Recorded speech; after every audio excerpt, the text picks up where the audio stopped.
It is time to take a look at your money here on Good Morning Quad Cities. But first, here's your weekly stock market recap. The S&P 500 down 0.3%, the NASDAQ up 0.4%, and the Dow Jones Industrial Average down 1%. And as the summer holiday season is soon to kick into high gear, an estimated 85% of all Americans are planning to travel this summer. That's 5% more than last year. But with high inflation and rising interest rates, how expensive are those travel plans going to be? So we have our financial expert, Mark Gravicheski, joining us in the studio to talk more about this. Good morning. Thank you for joining us. Good to see you again. Very happy. Yeah, happy to have you back in studio. Great to be back in the studio. Right? It's almost like my second home. Yes. So I think the big question that people have is, what is it going to cost us this year? Yeah. Well, inflation has declined from its peak of 8.9% last June to its current level of 4.9%. But remember, David, that inflation at 4.9%, that still means that consumer prices on average are still about 4.9% higher than they were 12 months ago. Now, this graph here, shows some of the main costs we typically associate with our summer vacation.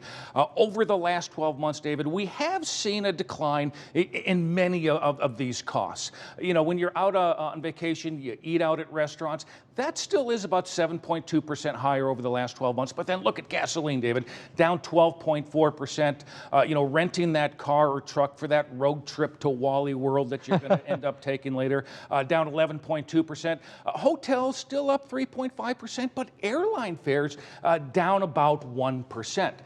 But then, David, you look at the more recent trend over the last 3 months, and unfortunately, we are starting to see kind of a spike, a rise in many of these travel-related costs. When you go out to eat out on the road, up 1.4% over the last 3 months. But look at this, David, a complete turnaround. Wow. Up 8.2% gallon of regular gas over the last 3 months. Another turnaround, renting that car or truck for your Wally World trip, up almost 3%. Hotels up 13%. Airline fares up 11.3% over the last 3 months alone, David. Wow. Do you think that trend is going to continue, what we've seen over the last 3 months? Well, we continue to see a very strong demand for travel this year, which inherently keeps a lot of these vacation costs higher. But also, a lot of your vacation costs are significantly influenced by energy costs. From a single barrel of crude oil, David, we get gasoline, diesel fuel, jet fuel. Businesses use energy in almost every aspect of their operation. Now, so far this year, we have kind of seen a gradual decline in energy prices, which is a great thing compared to last summer.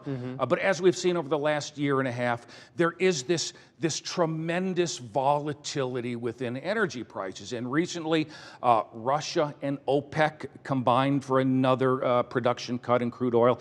Obviously, we have that, a war and crisis in Ukraine, and both of those could potentially send crude oil and energy prices surging higher within the upcoming months and potentially impact a lot of these summer vacation costs. Yikes. So I guess what advice do you have for travelers?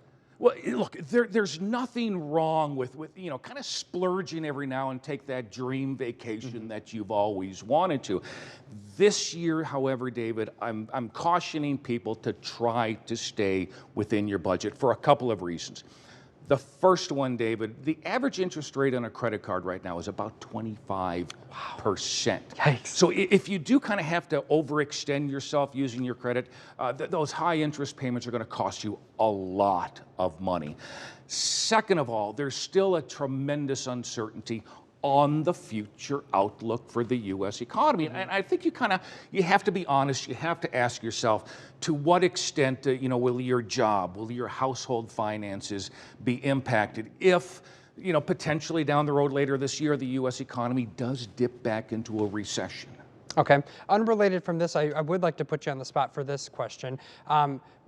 With the debt ceiling needing to be really looked at here within the next 15 days, how closely is Wall Street watching that? That's something Wall Street is watching extensively. We haven't seen a lot of impact either in the stock market or the bond market, because I think the overwhelming consensus on Wall Street is that, at some point within the next couple of weeks, Congress, President Biden, they're going to get together. They're going to negotiate some type of agreement. So we haven't really seen any impact. So Wall Street expecting some type of maybe midnight negotiation. Got it. All right. Well, thank you so much for joining us again this week, Mark. Great. We'll see you next week. In the studio. See you Monday. Yeah, we'll see you.